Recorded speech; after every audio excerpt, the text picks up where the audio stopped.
bukan masalah compare-nya, tapi ketika kita mengolahnya ya ke diri kita ngelihatnya seperti apa. Gitu. Jangan takut salah, gagal, atau nggak tahu. Tapi lebih ke genuine aja gitu ya sama diri kita sendiri. Kalau sekarang gagal tuh bukan berarti nggak ada kesempatan lain gitu. Orang yang sehat itu bukan tidak pernah sakit. Tapi orang yang sehat kalau sakit mudah sembuh. Orang yang sehat mental dia akan mudah untuk bangkit dari patah hati. Bukan tidak pernah patah hati loh ya. Halo semuanya. Selamat datang di podcast perdana kita, Physical Talk. Buka pikiran, kenali perasaan.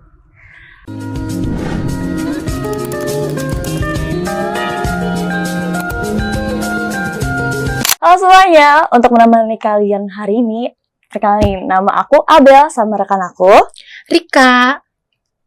Nah, senang banget nih akhirnya kita bisa bertemu sama teman-teman semua untuk podcast perdana kita di Physical Talk. Podcast ini tuh hadir untuk membahas ruang psikologi yang tentunya fenomena psikologi yang ada di sekitaran kita sehari-hari, Rika. Terus tentunya bersama narasumber yang sungguh kompeten untuk membahas psikologi, bukan cuman relatable aja, tapi kita membahas juga berdasarkan sudut psikologi gitu. Nah, di kali ini tuh kita bakal ngebahas topik yang cukup deket nih buat kalangan Gen Z khususnya. Tapi sebelum masuk ke pembahasan, coba deh jawab pertanyaan ini dalam hati. Pernah gak sih kalian tuh malam-malam lagi rebahan nih, tapi tiba-tiba kepikiran sama tugas yang belum selesai, nilai ujian yang belum keluar, sampai tiba-tiba kepikiran sama masa depan? Kayak pernah sih, contohnya kayak kalau aku lulus nanti aku bakal kerja jadi apa ya, atau enggak aku bakal kayak gimana ke depannya, atau enggak misalkan kita lagi scrolling media sosial terus kayak ngelihat SG teman-teman tuh, setiap teman-teman kita kayak aduh, hidup kita kok nggak kayak teman-teman kita yang seru banget gitu. Terus kayak jadinya bukan nyari hiburan malah nyari pikiran di malam hari. Nah, kalau kalian punya pengalaman kayak gitu, tenang aja, kalian tuh nggak sendirian kok, karena pengalaman seperti ini tuh cukup sering terjadi gitu di kalangan anak muda saat ini, khususnya Gen Z. Nah, menariknya Gen Z itu tuh generasi yang cukup terbuka untuk ngomongin masalah kesehatan mental. Nah, tapi di sisi lain tuh karena tuh cukup terbuka membahas soal kesalahan mental, kita tuh sering dengar kata-kata istilah buat self-diagnose, contohnya kayak anxiety, borderline disorder, traumatic depression gitu ya, bahasa-bahasa ilmiah yang sangat besar gitu, yang berat. Jadi kayak kebanyakan self-diagnose sendiri. Betul. Nah, hal ini tuh munculin pertanyaan.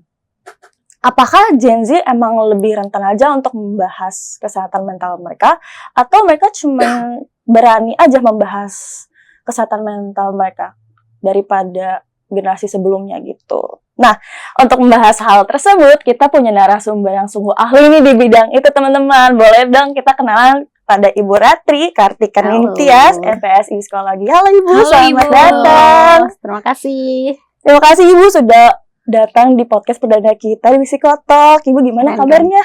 Alhamdulillah sehat. Terima kasih sudah diundang dan sangat antusias saya untuk berbagi atau bercerita ya dengan teman-teman. Asik, seru banget nih guys sama Bu Ratri. Nah, berarti Bu Ratri, banyak nih yang mengatakan bahwa Gen Z tuh lebih membicarakan kesehatan mentalnya dibanding generasi sebelumnya. Nah, menurut Ibu, apakah Gen Z emang lebih rentan mengalami masalah mental, atau mereka tuh cuman lebih berani aja sih, lebih berani buat ngungkapin kesalahan, mengakui dan membicarakan kesalahan mental mereka itu? Okay. Kalau Gen Z lebih terbuka dibanding generasi sebelumnya, saya rasa iya, karena medianya gitu ya, medianya sudah lebih banyak gitu. Tapi kalau Gen Z lebih rentan, saya rasa tidak sebetulnya ya, gitu. Hanya saja pada generasi-generasi sebelumnya itu mungkin mereka tidak lebih terbuka. Jadi kalau misalnya katakanlah sekarang orang yang mengalami mungkin data gitu ya tentang masalah kesehatan mental itu lebih banyak, mungkin karena lebih banyak orang yang terekspos. Jadi lebih banyak orang yang mengakses layanan gitu ya. Nah, tapi yang tidak mengakses layanan kan bukan berarti mereka baik-baik aja. Betul. Nah, jadi di generasi sebelumnya bisa jadi tidak sebanyak sekarang untuk exposure-nya gitu. Tapi belum tentu masalahnya lebih sedikit gitu. Katakanlah misalnya, ini deh kita pakai contoh pada saat pandemi kemarin. Oh iya. Mungkin di satu daerah bisa jadi itu tingkat yang karena dites lebih banyak, yang terdeteksi lebih banyak. Tapi di daerah lain, datanya lebih sedikit karena ditesnya lebih sedikit. Tapi belum tentu yang di daerah yang lebih sedikit itu tidak yang terinfeksi lebih sedikit kan belum tentu karena nggak dites gitulah kira-kira. Gitu. Jadi saya rasa bahwa Gen Z ini lebih terbuka terhadap kesehatan mental, aksesnya jauh lebih banyak, exposure-nya lebih banyak, ya. Tetapi kalau lebih rentan sebetulnya tidak. Gitu. Berarti mereka lebih berani gitu ya, Bu ya? Iya, lebih banyak aksesnya, lebih terbuka gitu ya. Itu yang memungkinkan ya lebih tereksposur aja dengan segala hal terkait kesehatan mental. Oke. Nah, kalau emang awareness itu semakin meningkat, apakah kasus gangguan mental tuh juga benar-benar meningkat gitu? Atau ada faktor lain yang memang kelihatan lebih menonjol gitu? Oh ya, kembali lagi sebetulnya sih kalau itu mungkin kita perlu bicara data ya. Tapi saya rasa belum tentu juga gitu ya yang sekarang memang lebih banyak gitu masalahnya. Hanya saja ya tadi karena dia tereksposur lebih banyak ya jadinya yang tampak lebih banyak gitu loh. Jadi di sebelumnya bukan berarti sebetulnya lebih sedikit gitu. Hanya saja ya itu tidak terekspos, mereka juga mungkin diam saja gitu kan. Diam saja artinya bukan berarti baik-baik aja loh. Betul. Gitu. Saya rasa betul. Mungkin siapa tahu Rika lagi terpuruk banget ya sekarang bisa jadi. Jangan salah, ke psikolog atau kita mengakses layanan kesehatan mental bukan berarti tanda kita buruk. Atau dalam kondisi kesehatan mental yang buruk. Nah, ini mungkin dalam tayangan perdana ini saya juga mau ngajak gitu ya teman-teman. Kita ke psikolog, sering ditanya. Apa sih tandanya apa tandanya saya itu udah perlu ke psikolog? Jadi kayak udah ada batasnya di sini lalu kita sampai di sini udah separah itu. Atau ada yang bilang juga saya mau ke psikolog tapi saya ragu-ragu. Nanti kalau saya cerita lalu dibilang masa gitu aja kurang parah nih gitu. Jadi seolah-olah ke psikolog itu harus parah dulu atau harus enggak. Iya banyak stereotip kayak gitu. Iya. Justru kita bisa ke psikolog atau ke praktisi kesehatan mental sebelum kita punya masalah. Biar tahu ya Bu apa kita bisa jadi dapat feedback tentang tentang diri kita, pengembangan diri. Misalnya nih teman-teman sekarang saya lagi di semester 6 misalnya gitu ya, semester 6 nanti tantangan apa yang akan dihadapi berikutnya. Di semester 6 ini apa yang kemudian sudah saya lakukan. Jadi akan dapat POV gitu ya. Jadi seperti kita bercermin aja. Jadi ke psikolog bukan berarti kita harus dalam kondisi mental tertentu dulu. Atau istilahnya dalam tanda kutip udah ada keparahan dulu gitu ya. Sejauh saya praktek, saya lebih banyak ketemu kasus-kasus yang state-nya itu adalah normal bermasalah. Jadi belum sampai diagnosa itu bisa ditegakkan. Jadi klien-klien yang datang ke psikologi gitu ya, ke klinik psikologi atau ke psikolog, mereka punya gejala tetapi belum cukup gejala itu untuk sampai diagnosa itu tegak. Jadi kalau untuk kita menegakkan diagnosa kan memang ada kriterianya. Misalnya depresi gitu ya. Untuk diagnosa depresi itu tegak itu ada ketentuannya. Gitu. Jadi tidak cukup 1-2 gejala saja. Dan yang saya sejauh ini saya temui gitu ya, klien-klien itu mereka punya gejalanya, ada gejalanya, tapi belum sampai diagnosa itu, Parah ya. Separah itu. belum sampai Hmm. diagnosa itu tegak. Ini sependek yang saya temui ya. Mm-mm. Gitu. Jadi dan lebih banyak sebenarnya dalam konteks atau dalam kondisi orang normal bermasalah. Dan orang normal bermasalah itu ya kita semua ya. Semua Tanpa orang punya disadari masalah ya. semuanya gitu ya, Bu. Betul. Menarik banget, berarti ya banyak faktor-faktor, bukan cuman harus buruk banget dulu kondisinya, tapi boleh ringan ke psikolog gitu. Betul. Dan Oh, bisa cerita juga kan aja ya. betul Mm-mm. cerita aja, jadi bentuknya preventif, Iya. bukan apa ya, bukan untuk terapi menyembuhkan, Mm. tapi preventif sebelum ketika kita baik-baik aja. Nah, justru itu kalau psikolog tuh apa yang membuat mereka kecemasan tuh makin meningkat gitu, Bu. Jadi apa faktor yang paling berkontribusi terhadap meningkatnya kecemasan pada Gen Z saat ini sampai mereka tuh kayak, aduh kalau psikolog tuh rasanya Udah jelek parah banget banget. gitu, terpuruk banget gitu. Yang pertama ya pemahaman yang keliru. Tadi ya pemahaman yang keliru bahwa ke psikolog itu dengan gangguan orang dengan gangguan mental berarti ke psikolog atau ke praktisi kesehatan mental yang lain gitu ya. Nah, kenapa faktor apa yang memperberat ya salah satunya itu.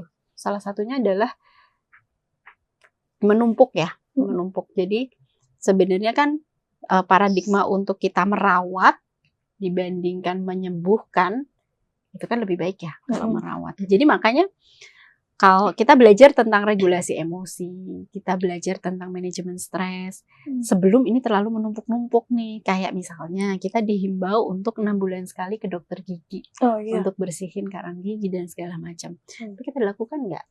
Seringkali kalau nggak sakit gigi ya nggak ke dokter gigi. Betul. Padahal ya dianjurkannya 6 bulan sekali untuk kita. Kan kita setiap hari ngunyah. Sama dong, batin kita juga gitu. Kita setiap hari berpikir, merasakan, buru-buru karena macet, karena deadline. Ini kan semua hal yang menumpuk-numpuk itu tadi. Draining ya jadinya. Iya. Jadi sebenarnya kan ada daily stress, ada stres yang sehari-hari. Stres itu juga bentuknya bisa sesuatu yang positif. Misalnya teman-teman dapat deadline tugas, stres nggak kira-kira? Jujur, Ya banget jujur, kan. banget. Nah, tapi itu kan stres yang positif. Stres positif itu namanya eustress. Jadi stres yang bersifat membangun. Dia eustress tekanan yang sifatnya membangun, sifatnya kalau eustress ini bisa dilalui, dia sifatnya akan untuk pengembangan diri. Berkembang gitu. lagi. Iya gitu. Nah, tapi orang yang kemudian kewalahan dengan stresnya, dia tidak ini ya kemudian akan menumpuk-numpuk dan jadi mungkin ke arah permasalahan-permasalahan yang lebih serius ya, tentang mungkin sampai disorder tadi, sampai gangguan tadi. Tapi banyak sebenarnya, jadi gini, nggak semua tuh masalah tuh adalah disorder. Iya. Gitu ya. Nah, tadi mungkin di awal Abel juga sebutin ada yang sifatnya itu masalah perkembangan. Jadi misalnya kayak di umur remaja deh ya, di usia 18 sampai 20-an, di bawah 25 lah. 23 deh, 23. Ya, 23 ya, kira-kira 18 sampai 23 gitu. Kira-kira kecemasannya apa? Nah, ini kan adalah perasaan cemas yang normal. Anxiety. Bukan anxiety. Kalau anxiety itu udah anxiety disorder. Oh, itu udah parah. Udah Itu ke ada gangguan. Tapi kalau perasaan cemas tentang masa depan itu adalah developmental problem. Jadi masalah perkembangan yang dialami orang. Jadi masalah perkembangan itu adalah masalah yang dialami orang dalam masa perkembangan tertentu. Patah hati misalnya. Patah hati itu paling sering terjadi di umur berapa sih? Umur 18, umur 25, di bawah 30 tahun kira-kira. Betul. Nah, patah hati itu adalah developmental problem. Ketika orang mengenal dengan lawan jenisnya, dia berinteraksi untuk membangun relasi romantis, kemudian nanti sampai berpasangan. Jadi kan itu adalah bagian dari perkembangan. Nah, di usia di atas 30 tahun, 40 tahun, rasanya patah hati tuh udah lebih jarang terjadi dibanding di usia ini gitu. Jadi tidak semua tidak semua emosi negatif yang kita rasakan atau kondisi itu bentuknya adalah disorder gitu. Bisa jadi itu bagian dari perkembangan. Patah hati. Maka kalau kita lihat keluhannya apa. Kan kita cek umurnya berapa, pendidikannya apa. Jadi kita akan lihat apakah keluhan itu sesuai nggak dengan kondisi perkembangan dia, umurnya. Gitu kira-kira. Jadi kalau patah hati di umur 18 sampai di bawah 25, di bawah 30 tahun ya memang itu lagi masanya. Gitu. Jadi nggak apa-apa. Jadi itu wajar ya. Nggak apa-apa, iya. Development problem itu Betul. wajar. Developmental problem itu namanya aja problem ya. Iya. Memang itu masalah, tetapi masalah yang wajar terjadi pada usia tertentu, pada usia itu gitu ya, karena memang dia sedang melakukan tugas perkembangannya. Untuk apa? Untuk nanti di masa dewasa dia akan membangun relasi intim yang lebih yang lebih stabil gitu ya, lebih mature lah ya, lebih punya pasangan yang menikah dan segala macam. Nah prosesnya kan untuk ke situ kan ada prosesnya. Jadi itu bagian dari namanya developmental problem. Tapi kalau dibilang bukan masalah, ya enggak juga. Namanya aja problem. Gitu. Berbeda dengan abnormal problem. Jadi itu bukan yang abnormal. Jadi kalau abnormal tuh ya yang seharusnya tidak terjadi lah. Gitu. Namanya juga abnormal ya. Iya, namanya aja abnormal. Gitu. Tapi bedakan dengan itu. Gitu. Jadi nggak apa-apa kalau misalkan lagi patah hati. Nggak apa-apa banget. Gitu. Emang ini lagi masanya. Gitu. Tapi makanya tadi ya, bagaimana kita melewati masa perkembangan kita itu secara sehat. Nah, kita juga perlu gitu ya POV profesional, makanya bisa datang ke psikolog untuk berbicara tentang itu gitu ya, tentang masalah perkembangan, gimana mengambil keputusan gitu. Cara kita mengambil keputusan itu kan bagian dari life skill, ya kan, bagian dari life skill yang kita juga perlu asah. Kita mungkin ketemu gagal dulu dan jadi membicarakan gimana cara gimana mengembangkan pengambilan keputusan saya dengan karakter ini seperti apa. Nah itu jadi ke psikolog sangat bisa banget untuk pengembangan diri. Gitu. Keren banget. Insight baru ya, jujur. Iya. Saya rasa wajib untuk setiap orang ngerasain ke psikolog. Bahkan harusnya rutin. Dan itu pun saya, teman-teman psikolog lain, dan itu lakukan juga loh. Kita ke psikolog juga. Apalagi kami ya, profesi kami lebih rentan. Jadi kami perlu lebih aware dengan kondisi kita, dan kita ke psikolog juga, nggak cuma psikolog terapis yang lain. Dan itu saya lakukan hampir setiap tahun. Wow. Terus kita coba ke psikolog. Harus. Karena kan kita dalam hidup ini tuh panjang, insya Allah panjang. Amin. Dan banyak yang dilalui. Kita perlu belajar untuk itu mengasah. Kita lebih aware dengan diri kita sendiri. Begitu. Jadi saya akan ke psikolog bukan karena saya nggak baik-baik aja. Tapi lebih ke untuk membersihkan diri. Justru karena baik-baik aja. Iya. Biasanya yang baik-baik aja tuh ada tiba-tiba cetus gitu. Iya betul. Nah kalau dilihat nih Bu, dari faktor-faktor yang Ibu sebutin tadi, kayak terus juga ada faktor lain yang kayak tekanan dari medsos, tuntutan akademik, tuntutan kerjaan juga, kayak tuntutan cinta juga nih, percintaan. Nah di antara faktor-faktor tersebut tuh yang paling berpengaruh tuh apa sih Bu? Sama yang paling berkaitan tuh biasanya apa? Tidak ada single faktor. Jadi semua faktor akan berkontribusi. Jadi perilaku manusia itu kan kompleks. Nah seringnya kita itu menyederhanakan. Kalau A pasti B gitu loh. Karena kenapa sih dia begini? Karena pasti begini. Kenapa kok dia? Padahal tidak ada single faktor gitu. Bahkan misalnya tadi kalau kita bicara yang abnormal problem, disorder, bukan cuman karena mentalnya remah atau apa gitu ya, tapi ada faktor bawaannya dia gitu ya, faktor bawaan, faktor fisik itu sangat bisa jadi mempengaruhi, faktor lingkungannya juga, lingkungan itu dari keluarga, latar belakang keluarga, kemudian betul teman-temannya, lingkungan pendidikan apa yang dia punya gitu ya. Jadi faktor bawaan dan lingkungan itu akan sangat mempengaruhi. Kalau besar berarti ya. Iya. Tidak ada single faktor. Tidak ada single faktor. Misalnya gini deh, sama-sama patah hati misalnya. Sama-sama patah hati. Yang satu, dia terus habis itu patah hati, terus udah dapat gebetan yang lain. Tapi yang satu kira-kira gimana? Nah, jadi kemampuan orang itu kan akan dipengaruhi juga pengalaman-pengalaman dia sebelumnya, dipengaruhi juga kondisi misalnya latar belakang keluarganya, dipengaruhi kondisi pertemanannya misalnya, sehingga ketika dia mengalami satu patah hati nih gitu ya, satu patah ini juga patah hati tapi bedanya gitu kira-kira. Jadi enggak. Atau misalnya dia yang ini udah patah hati 3 kali, yang ini baru sekali. Nah, beda. jadi kan pengalaman sebelumnya itu akan mempengaruhi juga ya sikap kita menghadapi permasalahan yang berikutnya. Gitu. Nah, tapi dalam kondisi kayak gitu tuh kita juga biasanya banyak faktor-faktor kayak gitu, bukan cuma single faktor, tapi kita sering ngebandingin diri sendiri kepada orang lain. Atau paling dekat kepada teman-teman sendiri ya, Bu. Nah, itu sebenarnya kenapa sih social comparison itu mudah terjadi, apalagi di media sosial? Itu kayak kita kalau misalkan lihat medsos di teman-teman kayak gampang banget nge-compare diri sendiri kepada teman-teman kita gitu. Itu kenapa ya, Bu, biasanya? Saya rasa kalau compare-nya aja nggak masalah. Karena kan kita memang kadang perlu pembanding ya.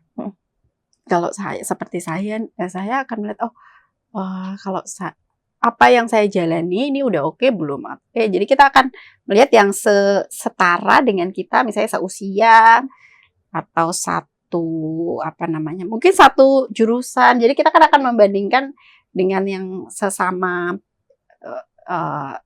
yang sesama inilah dengan kita gitu ya. Apakah usianya ataukah komunitasnya dan lain sebagainya gitu. Jadi saya rasa kalau compare-nya sih tidak masalah. Hanya saja bagaimana orang mengolahnya gitu loh. Gitu. Mengolahnya. Jadi misalnya terus dia tidak, ketika orang compare tapi kemudian yang satu dia akan jadi demotivasi, jadi down. Gitu. Yang satu dia akan ternyata ini gini ya gini. Jadi refleksi kan beda. Betul. Jadi bukan masalah nggak compare. Compare-nya saya rasa nggak apa-apa, justru kita akan punya seperti arah gitu. Kira-kira ini jadi bisa untuk inspirasi misalnya gitu. Ada ya yang ini seperti itu. Kira-kira cocok nggak ya sama aku misalnya gitu. Bisa untuk perbandingan gitu. Jadi saya rasa bukan masalah compare-nya, tapi ketika kita mengolahnya ya ke diri kita ngelihatnya seperti apa. Gitu berarti gimana kita menghandle comparean itu ya. Mau dibawa buruk atau mau dibawa jadi motivasi kah? Iya, karena kalau kita nggak ada comparison juga nggak ada ukurannya ya. Oh iya. Keren banget. Terus Bu ya, kalau kan tadi Ibu sempat bilang kayak ada orang yang nggak baik-baik aja tuh, orang yang baik-baik aja tuh tetap ke psikolog gitu. Terus berarti kapan gitu rasa cemasnya itu butuh bantuan profesional gitu? Ya, jadi memang gini, kalau misalnya bukan hanya cemas ya, tapi misalnya dalam kondisi kapan sih sebenarnya kondisi mental kita sudah dalam kondisi tidak baik-baik aja gitu ya, dan itu mungkin cukup urgent untuk ke psikolog adalah ketika kita sudah sulit untuk melakukan peran sehari-hari gitu. Jadi kita tidak bisa beraktivitas ya, mengganggu aktivitas sehari-hari gitu ya. Lalu ada keluhan fisik yang terus-menerus, bisa jadi gitu. Keluhan fisik terus-menerus, keluhan fisik yang identik dengan kondisi psikologis yang negatif tuh misalnya gangguan pencernaan, asam lambung terus-menerus gitu ya. Gangguan pencernaan itu relate dengan keluhan psikologis. Kemudian keluhan alergi, mungkin yang punya alergi terus alerginya muncul terus-menerus gitu ya. Lalu gangguan keluhan-keluhan di kulit gitu, eksim dan lain sebagainya itu terus-menerus, sulit tidur, tekanan darah naik ya. Insomnia juga bisa, insomnia ya, sulit tidur ya. Jadi kalau ada satu sudah mengganggu keberfungsian ya, keberfungsian sehari-hari. Jadi bukan sekedar malas kuliah, tapi misalnya bukan sekedar malas kuliah nih gitu, tapi dia relatif mungkin nggak masuk di semua, dan itu beberapa waktu lama misalnya gitu ya. Lalu sulit untuk berinteraksi sama orang lain, mudah terpancing emosinya. Jadi bukan hanya marah atau sedih yang biasa, tapi kemudian ada pikiran-pikiran putus asa gitu ya, kayak gitu. Dan gangguan fisik gangguan fisik bahkan bisa jadi tuh sesimpel flu yang nggak sembuh-sembuh. Oh, itu bisa termasuk. Bisa jadi imun turun tuh bisa juga tanda kita sebetulnya sedang stres antara tubuh sama kondisi psikologis kita gitu. Ya misalnya dalam kondisi cuaca seperti ini kan ya bisa saja kena flu gitu. Tapi kalau flu-nya itu relatif sulit disembuhkan, ya tidak selalu ya, tetapi bisa jadi indikator. Bisa jadi salah satu indikator juga. Gitu. Jadi keberfungsian, interaksi dengan orang juga semakin sulit gitu ya. Lalu keluhan ke fisik dan ini rawat diri yang buruk. Bukan cuma sekedar malas mandi ya, tapi ya kalau kita hari Minggu udah nggak usah mandi, tapi ini tuh semuanya lebih ke acak-acakan gitu ya. rawat diri yang buruk. Gitu. Kalau kasarnya dia udah kayak malas hidup gitu ya, Boy. Itu kayak udah parah banget. Iya, itu tanda yang itu tanda untuk urgent mencari bantuan profesional. Tuh. Nah, karena tanda-tanda itu udah masuk urgent, tapi kan kita banyak nih melihat kayak self-diagnose di medsos gitu ya, Bu. Itu gimana sih kalau kita harus membandingkan secara sehat self-diagnose ke psikolog atau emang cuman harus memberi label pada diri sendiri setelah melihat suatu konten kesehatan mental? Saya rasa mencari informasi, baca, nonton itu perlu. Tetapi jangan buru-buru menyimpulkan. Karena tidak sesimpel itu. Gitu. Jadi lebih ke membaca, mencari literasi itu penting, tapi jangan buru-buru menyimpulkan gitu sih.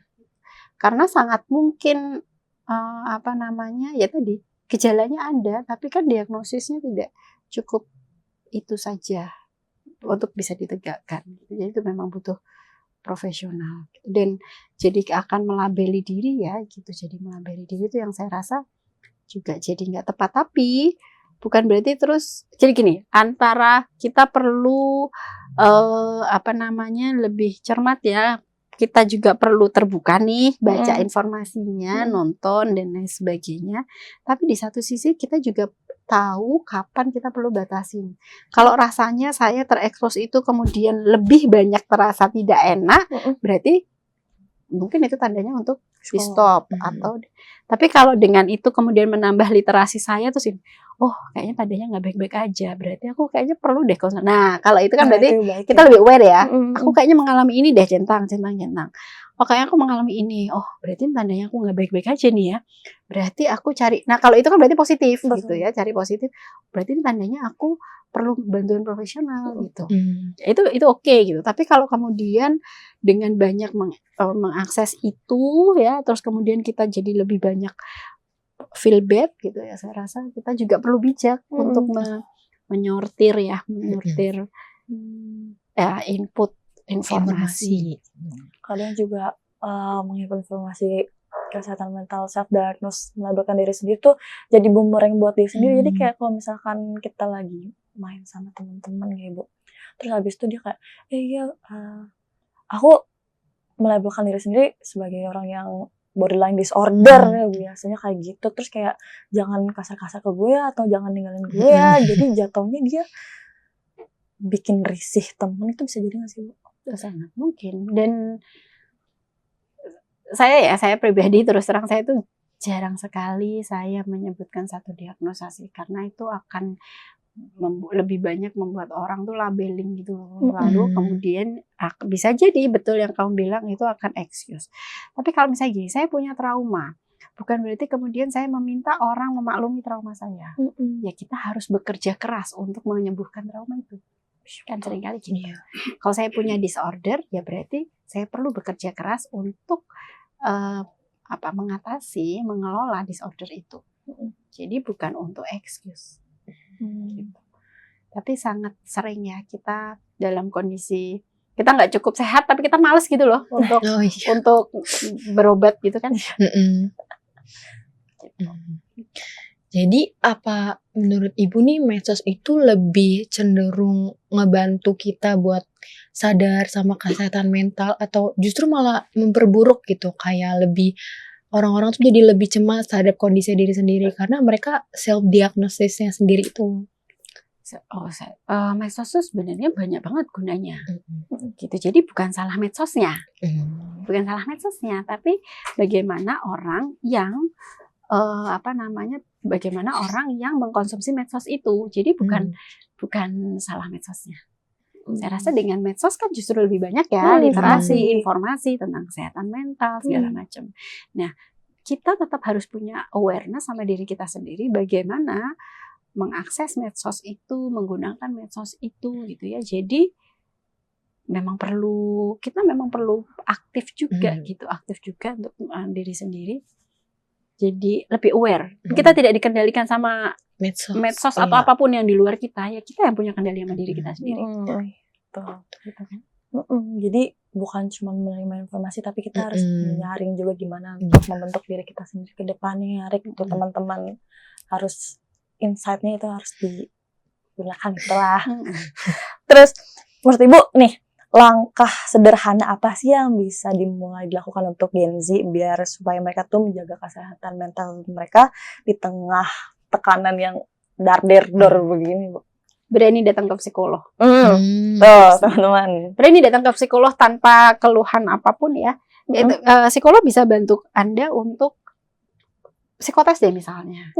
Karakternya apa, kepribadiannya seperti apa, kerentanannya gimana, jadi profiling. Jadi kayak kalau ke dokter tuh medical check up gitu loh, kayak medical check up, kita jadi lebih kenal ke diri sendiri. Kita jadi tahu, aku tuh kelebihannya ini, kekurangannya ini, dan apa yang aku perlu ini. Jadi terbuka dengan proses itu. Itu cara preventifnya. Oh, sekarang ini apa faktor-faktor resiko apa yang aku punya misalnya. Faktor resikonya itu apa. Kemudian faktor-faktor protektif yang pendukungnya itu apa. Nah, itu saya rasa perlu banget ya. Dan banyak sih sebenarnya kalau misalnya keluhan psikolog mahal dan lain sebagainya. Kalau warga DKI khususnya nih ya, psikolog ada di puskesmas dan itu saya rasa sangat terjangkau. Gampang banget sekarang akses ke psikolog, teman-teman. Teman-teman yang punya asuransi swasta di rumah sakit tertentu juga bisa pakai asuransinya.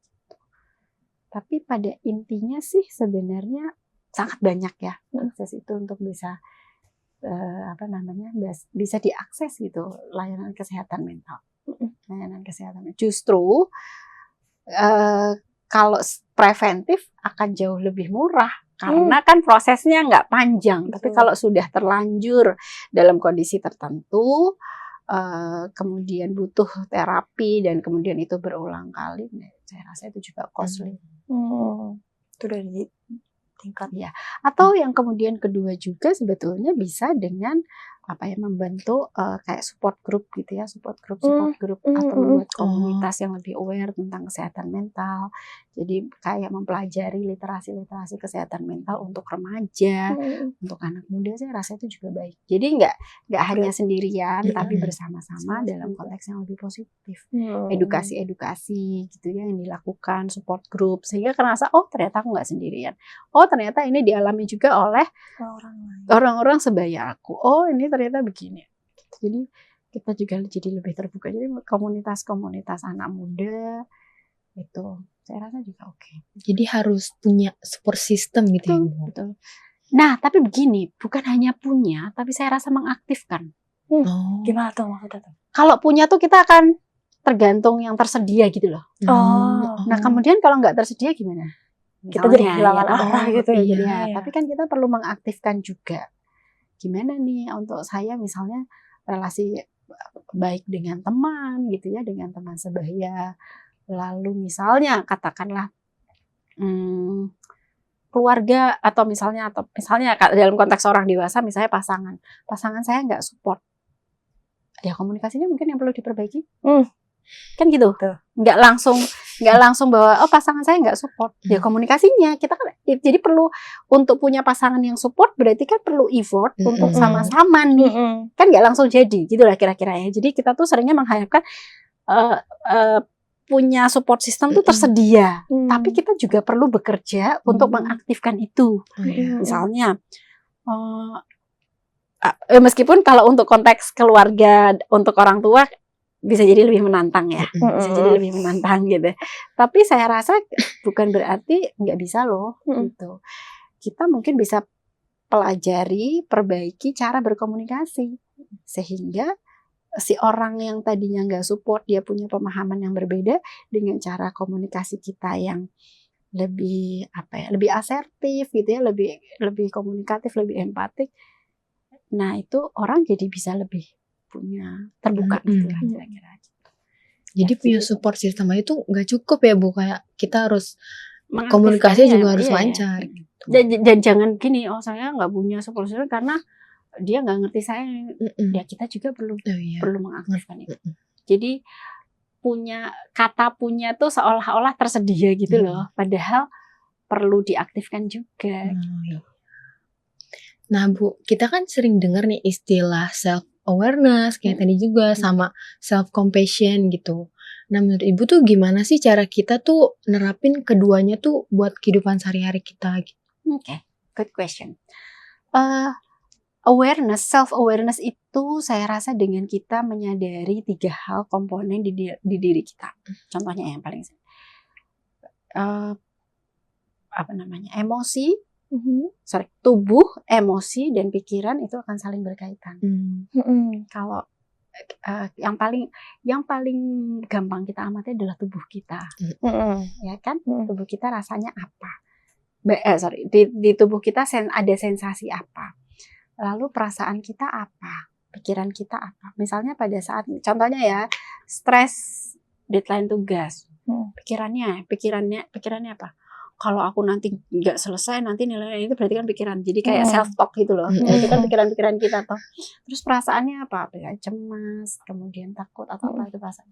Lalu sensasi di badan rasanya gimana? Nah, kita perlu menyadari itu tuh. Oke, bisa dengan cara apa? Dengan cara kita berjeda, fokus sama diri sendiri, lalu kita kayak fokus pada nafas kita. Oke, saya punya pikiran ini, perasaan saya oke rasanya ini, sensasi di badan rasanya apa? Atau journaling. Pikiran, tulis deh yang riuh di kepala ini kita tulis. Bikin diary ya. Ya bisa gitu ya, yang riuh di kepala ini. Kalau aku nanti ini gimana nih sih? Ini itu kan sebenarnya pikiran ya. Nah, itu bisa ditulis. Oh, jadi kita kayak nonton pikiran kita. Oh, pikiran saya tuh ini. Lalu rasanya di sini perasaan kita apa yang menyertainya gitu ya. Perasaan misalnya ketika saya memikirkan ini perasaannya lalu cemas, perasaannya kayak diburu-buru, lalu perasaannya ada takut juga. Oke. Ketika saya memikirkan dan merasakan ini, sensasi badan saya gimana? Mungkin ada ketegangan tertentu, ada yang terasa lebih tegang, ada yang mungkin kok badan saya terasa lebih hangat ya. Nah, jadi kita lebih punya awareness sama diri kita sendiri sehingga kita tahu bahwa ini pikiran saya, ini perasaan saya. Tapi kalau kita nggak menyadari itu, gulung gitu loh sama pikiran-pikiran. Ini kan harusnya begini, ini gitu. Tapi kita nggak, ini pikiran saya aja. Ini pikiran saya, ini perasaan saya. Jadi kita punya awareness dan terus kayak kita bisa self compassion ya ke diri kita sendiri. Awareness and compassion. Jadi jangan kehanyut sama pikiran sendiri ya Bu. Betul. Jadi kita aware. Caranya tadi bisa dengan journaling kita mulai, atau kita berjeda menyadari nafas sambil fokus pada nafas, lalu kita amati pikiran-pikiran kita apa. Pada saat memikirkan itu perasaan kita gimana, badannya gimana. Perlu dengan berjeda itu. Gitu. Jadi bukan cuma ngeluh aja, tapi bisa tulis jurnal ya Rika ya. Saya tulis semua kelah kesuhnya. Karena berarti. Terus kayaknya kita sudah di penghujung acara nih Bu. Kita udah di akhir acara. Nah, kalau boleh Ibu, boleh kasih satu kalimat deh, atau satu rangkuman buat teman-teman Gen Z. Hal apa sih yang pengen Ibu sampaikan kepada teman-teman Gen Z supaya tetap peduli pada kesehatan mental mereka, terus tanpa terjebak dalam kecemasan yang hal lagi terjadi tersebut gitu. Iya, jangan takut salah, gagal, atau nggak tahu. tapi lebih ke genuine aja gitu ya sama diri kita sendiri.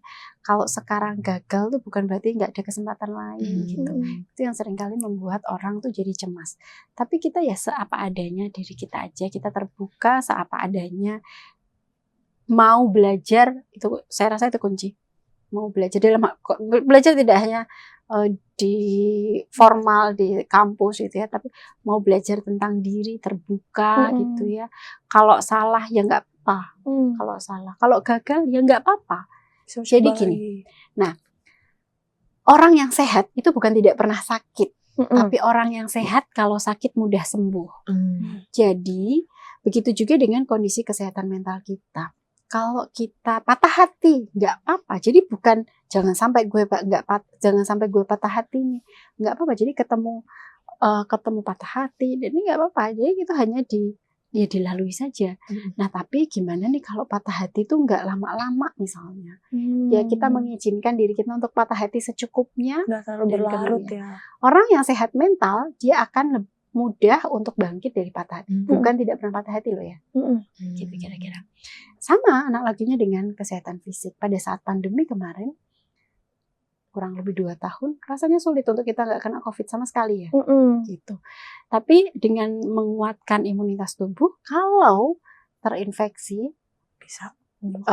Gejalanya minimal, cepat sembuh gitu ya. Atau yang kalau misalnya dalam kondisi yang sangat baik, ya dia akan jarang tertular gitu. Tapi jangan menghindari sakit gitu loh.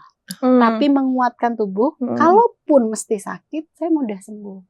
Gitu juga dengan kesehatan mental kita, saya rasa. Dia harus dirasakan aja dulu. Dirasakan aja, tapi kita menguatkan juga mental kita gitu loh. Kalau kita misalnya jangan sampai gagal, saya rasa bukan jangan sampai gagal, tapi apapun yang saya hadapi, kalaupun gagal, saya akan bisa melaluinya gitu. Tapi kalau misalnya kita menghindari gagal, kan akan jadi cemas, berkepanjangan. Gimana ya? Jadi stres gitu. Jadi tambah stres. Ya dilalui aja, kalaupun gagal, ya kita bisa melaluinya, bisa bangkit lagi. Begitu. Jadi pembelajaran ya jatuhnya itu. Jadi bukan dihindari. Ketahuan nih, lari dari masalah dulu. Jadi makasih banyak ya Ibu atas terima waktu kasih atas kesempatannya, iya. Terima kasih atas inisiasinya untuk program ini. Mantap. Insightful buat teman-teman itu banyak banget yang bisa kalian dapetin dari Bu Ratri untuk kesehatan mental. Jadi yang paling sering aku ingat sih, gak apa-apa patah hati, itu pembelajaran, itu pembangkit diri sendiri. Gak apa-apa gagal ya guys. Iya betul. Bu Ratri, sekali lagi terima kasih banyak udah mau masuk ke podcast perdana kita di Psikotalk teman-teman. Yeay, boleh dong tepuk tangan. Udah menempatkan waktu dan beri banyak banget insight baru buat teman-teman semua. Sukses ke Terima depan. kasih. Teman-teman Psikotalk, terima kasih sudah nonton podcast perdana kita, podcast pertama kita di Psikotalk. See you on next podcast. Bye.